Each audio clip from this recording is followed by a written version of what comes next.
3 जून 2022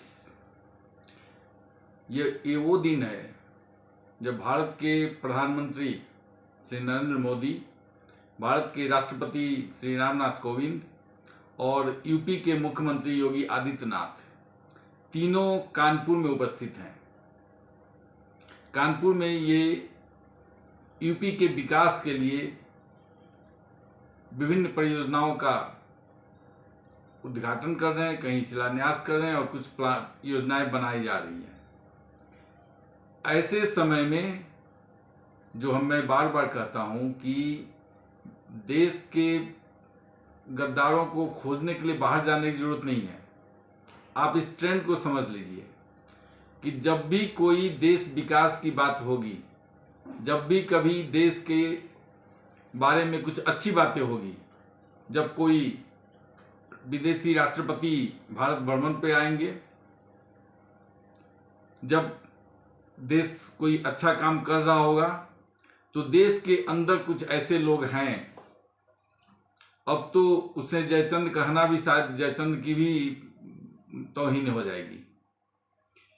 इन ऐसे गद्दार हैं जो देश का नाम हमेशा नीचे ले जाना चाहते हैं, क्योंकि उनका मैं बार बार अपने वीडियो में कई बार कह चुका हूं कि उनका एक ही उद्देश्य है कि भारत को कैसे कमजोर किया जाए।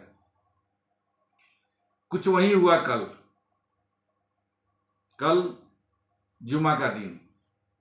जुमे के दिन अचानक 20-25 हजार लोगों की भीड़ जमा हो जाती है और कानपुर के नया सड़क पर उपद्रव मचाना शुरू कर देती है। लेकिन आपको जानकर हैरानी होगी, और इसमें शायद मैं तो कहूंगा कि इंटेलिजेंस का भी फेलियर, कि इसकी तैयारी लगभग 9-10 दिन पहले से हो रही थी। वो पीएफआई की संलग्नता इसमें है। इसमें तो आज मुसलमानों का ही एक संगठन सूफी खानकाह संघ ने मुख्यमंत्री को चिट्ठी लिख करके पीएफआई पर बैन करने की मांग की है। लेकिन बड़ा आश्चर्य लगता है कि कहीं पर भी कोई भी दंगा हो, popular front of India PFI, और आप जान लीजिए पीएफआई वही है, नाम बदल के सिमी का ही ऑर्गेनाइजेशन, जो सिमी पहले जो था वही सिमी का ही एक बदला हुआ नाम है ये PFI, popular front of India. लेकिन आश्चर्य लगता है कि भारत की सरकार सब जगह उसका इन्वॉल्वमेंट तो हर जगह दिखता है, लेकिन उस पर प्रतिबंध नहीं लगाया जा रहा है। क्या कारण है ये तो वही जाने, हमें नहीं पता इसका रीजन क्या है। लेकिन हाँ, आप कोई भी दंगा आप उठा लीजिए, दिल्ली का हो, कानपुर का हो, करौली का हो, ये मध्य प्रदेश का हो, कहीं पर भी कोई भी दंगा होता है उसमें popular front of India PFI का नाम आता है, या एसडीपीआई उसका जो राजनीतिक विंग है, पॉलिटिकल विंग एसडीपीआई, उसका नाम आता है। उसके बावजूद पीएफआई पर ना तो बैन लगता है, और अब बैन लगने के लिए तो प्रमाण चाहिए। इसका मतलब है कि सरकारों के पास पीएफआई के अगेंस्ट में पर्याप्त सबूत उपलब्ध नहीं होते हैं, और यही कारण है कि उस पर बैन नहीं लगाया जा रहा है। अब ये कानपुर में जो हुआ, इसके बारे में जो खबरें आ रही हैं कि 9-10 दिन पहले से कानपुर के तमाम मस्जिदों के मौलानाओं की मीटिंग बुलाई गई थी, और उस मीटिंग में जफर हयात हाशमी नाम का एक आदमी, जो पीएफआई का ही सदस्य कहा जा रहा है, उसने इन सारे मौलानाओं को एकत्रित किया और उन्हें कुछ गाइडलाइंस दी गई, या ये कह सकते हैं कि दंगा भड़काने की प्रॉपर प्लानिंग की गई। और उसके बाद से प्लानिंग भी कैसे, दंगा भी कैसे हुआ, इसमें ये नहीं कि सिर्फ नमाज, सिंपल सामान्य मुसलमान जो नमाज पढ़ने आते हैं उन्हें इन्वॉल्व किया जाए, ऐसा नहीं था। इसमें अपराधियों का प्रयोग किया गया, जो पेशेवर अपराधी हैं, पेशेवर अपराधियों को टारगेट दिया गया कि इतने लोगों पर हमला करना, इतने घरों के शीशे तोड़ने हैं, इतने गाड़ियों को नुकसान पहुंचाना। इनकी प्लानिंग बहुत बड़ी थी। ये अलग बात है कि हाँ, पुलिस की सतर्कता से उतना नहीं हो पाया जितना ये करना चाहते थे। अब एक नया ट्रेंड जो आया, इसका संदेश समझ लीजिए। ये सिर्फ ये नहीं है कि मौलानाओं की मीटिंग हुई और दंगा शुरू हो गया। सबसे बड़ी बात है कि इसमें एक तो अपराधियों का महिमा मंडन किया गया, यानी जिस समाज में हमारी जो हिंदुओं की सभ्यता है उसमें कोई अपराधी होता है तो उसे हम घृणा की नजर से देखते हैं। हमारा समाज उसे एक्सेप्ट नहीं करता है। हम कभी भी किसी अपराधी को महिमा मंडन नहीं कर सकते। इनके यहाँ उस अपराधियों को एक जिम्मेवारी दी गई कि हिंदुओं को पर आक्रमण करना है, हिंदुओं के घर के शीशे तोड़ने हैं, हिंदुओं के घरों पर पथराव करना है। और ठीक कश्मीर में जो पत्थरबाजी की जाती है लगभग शैली वही है, लेकिन कश्मीर से भी अलग तरीका इसमें क्या रहा कि जो ईंटा पत्थर थे वो ठेले पर रख के लाए गए। शायद ऐसा दंगा आपने कहीं पर भी नहीं देखा होगा। अभी तक तो हम क्या देखते थे कि मुस्लिम इलाकों में घरों पर, घर की छतों पर पत्थर रोड़े ईंटा रखे गए होते थे और वहां से बच्चे, महिलाएं, मर्द सब पत्थरबाजी करते थे। इस बार क्या ट्रेंड देखे कि रिक्शा में, ठेला गाड़ी में बम रख करके लाया गया। अब सोचिए, ठेला गाड़ी में बम रख करके लाया गया और उस बम को फेंका गया। ठेला पर ईंटा पत्थर लाए गए, रिक्शा पर ईंटा पत्थर लेके आया गया और पूरा प्लानिंग करके, ये नहीं है पूरा हिंदुओं के बस्ती में जा करके, जहां एक भी घर मुसलमानों का नहीं है, वहां पर संगठित रूप से आक्रमण किया गया। प्रतिरोध हुआ, ठीक है, प्रतिरोध हुआ, दोनों तरफ से बाद में आई, लेकिन उनकी चूंकि तैयारी थी, इधर तो कोई तैयार था नहीं। हिंदू वैसे भी इस मारकाट में तो विश्वास करते नहीं है। लेकिन अच्छी बात क्या रही कि बहुत ज्यादा हिंसा नहीं हो पाई। लेकिन जरा उनसे पूछिए, नाम पूछ पूछ के पीटा गया। हिंदू होते थे तो उनकी पिटाई की गई, मुसलमान हुए छोड़ दिए गए। ये स्थिति तब हो रही है जब उत्तर प्रदेश में मुख्यमंत्री योगी आदित्यनाथ हैं। अभी भी संभल जाओ, सोचो अगर इस समय अखिलेश यादव होते तो क्या होता।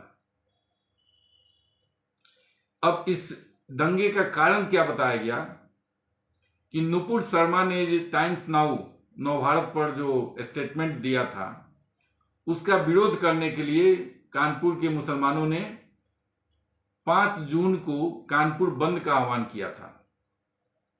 लेकिन अब समझिए, 5 जून को बंद का आह्वान किया गया और दंगा हो गया 3 जून को। क्यों?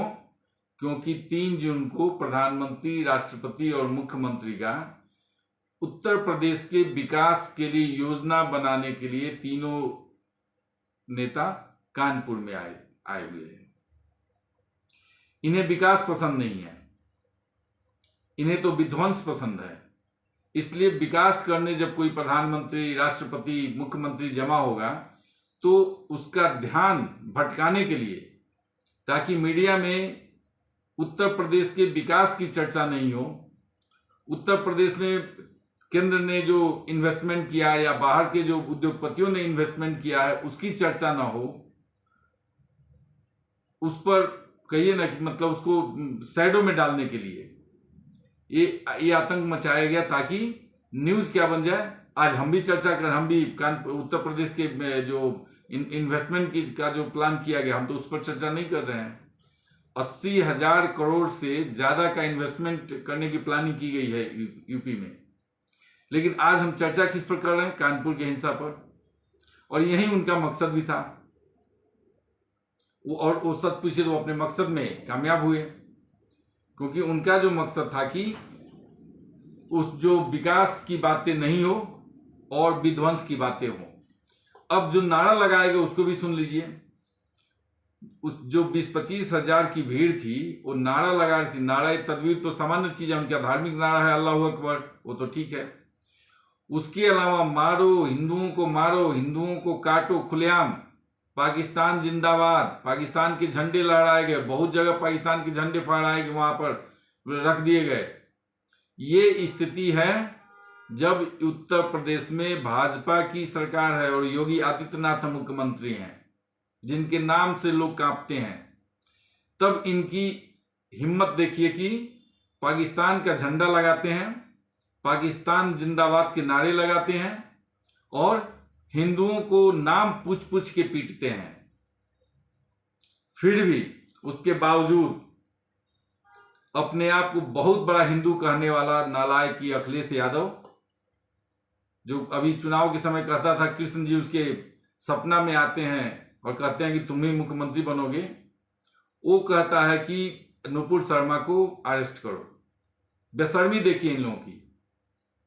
इन्हें ये नहीं दिखाई देता है कि जब मुख्यमंत्री, प्रधानमंत्री, राष्ट्रपति 4 किलोमीटर की दूरी पर कानपुर में ठहरे हुए हैं, उस समय में इसमें हिंसा जो किया उसको पकड़ा जाए। डिमांड क्या होती है? नुपुर शर्मा को अरेस्ट किया जाए। ऐसी बेशर्मी है। फिर भी ये कहते हैं कि हम भी हिंदू हैं, और हिंदू ऐसे नालायक हिंदू हैं जो उन्हें वोट देते हैं और अभी भी देंगे। अभी आजमगढ़ में चुनाव होने जा रहा है लोकसभा का।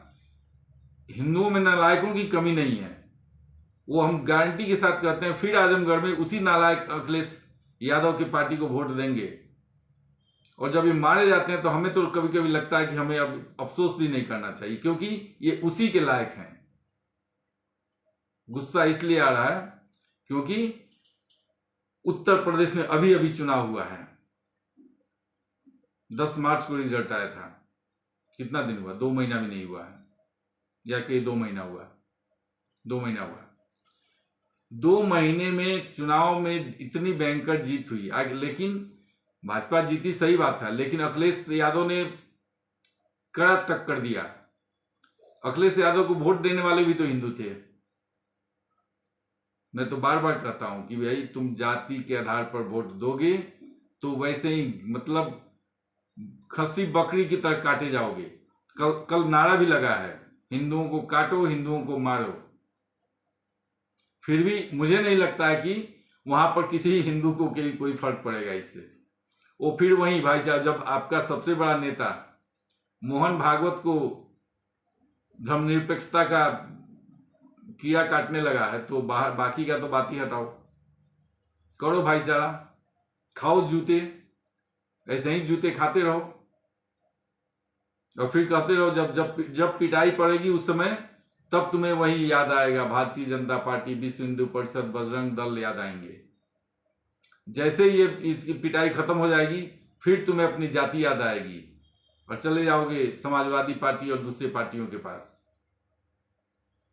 कानपुर में जो भी दंगा हुआ, नुपुर शर्मा एक बहाना है। नुपुर शर्मा ने ऐसा कुछ नहीं किया। मैं तो पूछता हूं, कोई भी मुसलमान आकर बता दे कि क्या पैगंबर मोहम्मद ने 6 साल की उम्र में आयशा से निकाह नहीं किया था? क्या 9 साल की उम्र में आयशा से शादी नहीं की थी?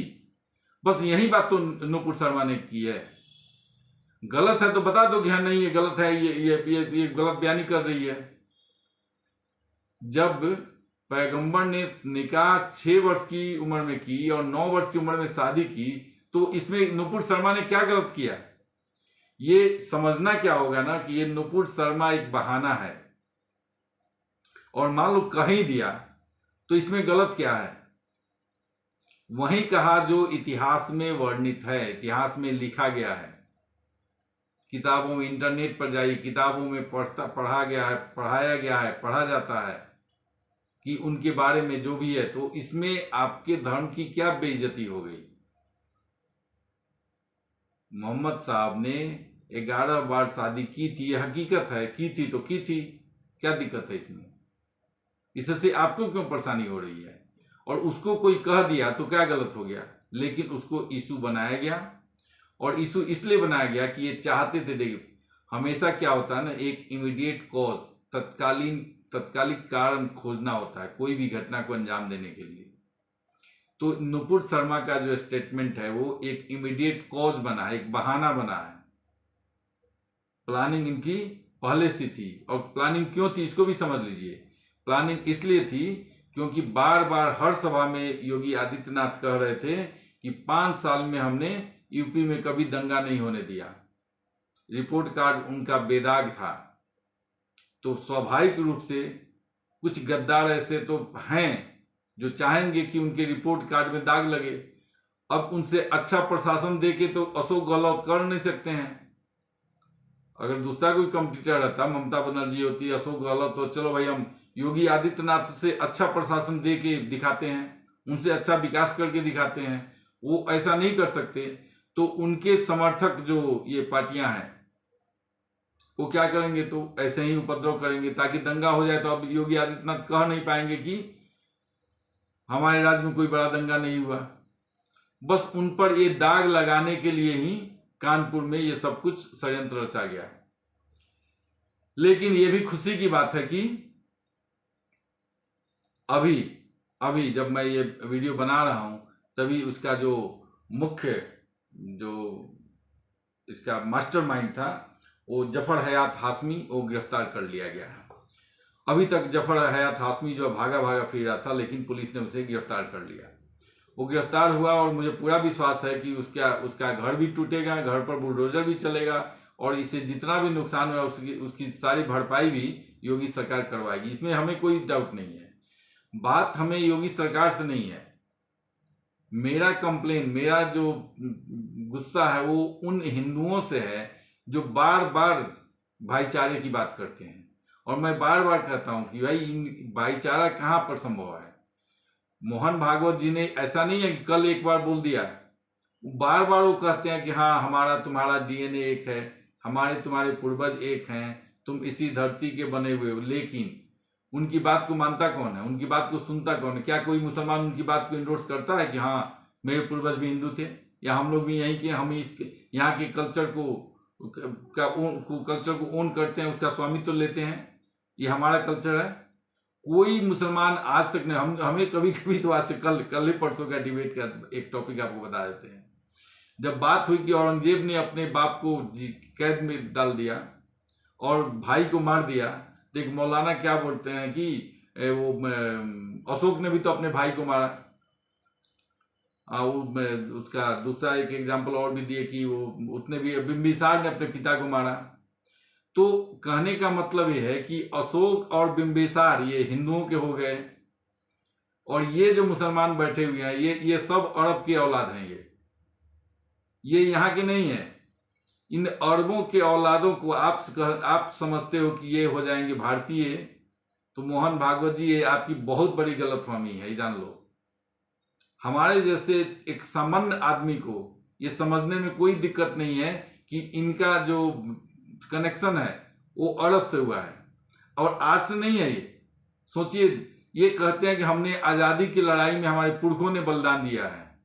अबे नालायकों, तुम आजादी की लड़ाई किसके लिए लड़ रहे थे पता है? तुर्की के लिए। खिलाफत आंदोलन किया था 1919 में, कोई भारत की आजादी के लिए नहीं। तुर्की में उसका खलीफा का पोस्ट खत्म हुआ था, उसके लिए। तो तुर्की में खलीफा का पोस्ट कायम किया जाए, इसके लिए हिंदुस्तानी मुसलमान आंदोलन कर रहे थे, और ये कहते हैं कि हम हिंदुस्तान की आजादी के लिए आंदोलन किए थे। और ये सबसे आश्चर्य की बात है, जब ये प्रवक्ता जो जाते हैं, पता नहीं ये भी पढ़ के क्यों नहीं जाते हैं कि कोई भी मुसलमान का नेता कोई बता दे कि कोई बड़ा आंदोलन आजादी में, भारत की आजादी के लिए कोई सेक्रीफाइस किया हो। वो सब तो मुस्लिम लीग की तरफ थे, जितने बड़े नेता थे मुस्लिम लीग की तरफ थे। जब देश का नक्शा फाइनल हो गया कि हाँ वो अलग अलग दोनों किनारे पर पूर्वी पाकिस्तान और ईस्ट पाकिस्तान बन रहा है, ईस्ट पाकिस्तान और वेस्ट पाकिस्तान बन रहा है, तब जाके उन्होंने अपना स्टैंड चेंज किया। खैर वो अलग बात है।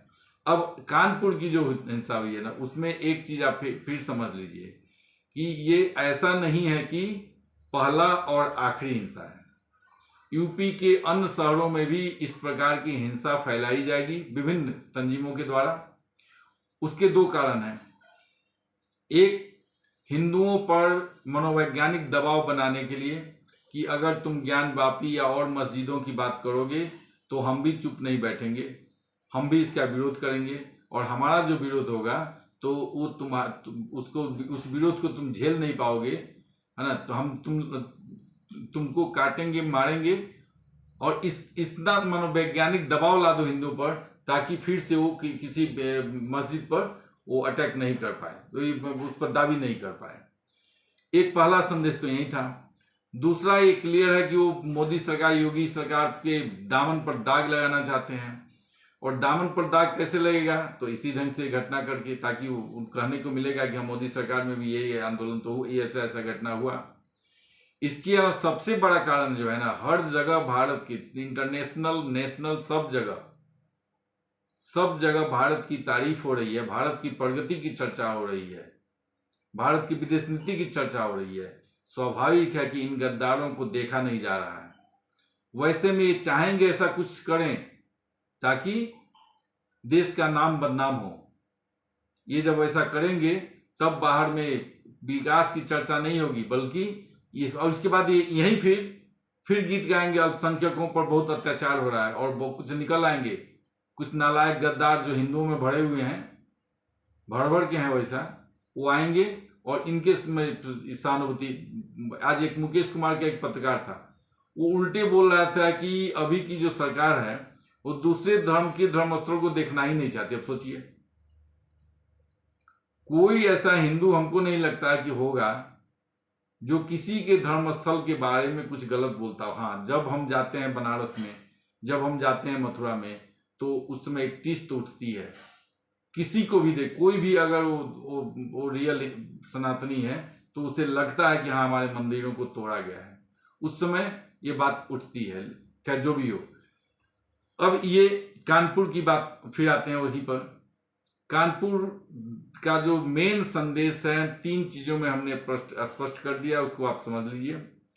एक है मोदी, योगी और रामनाथ कोविंद का जो यूपी दौरा था उसको निष्प्रभावी बनाना।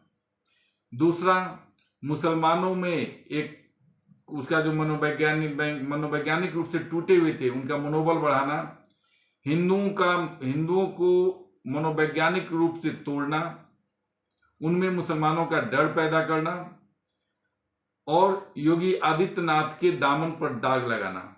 इसके अलावा नेशनल इंटरनेशनल मीडिया में यूपी के विकास की जगह दंगों को हाईलाइट करना, ये सारे इसके संदेश थे। और ये देने में पीएफआई हो या और कोई भी राष्ट्र विरोधी ताकतें हों, वो सफल रही हैं।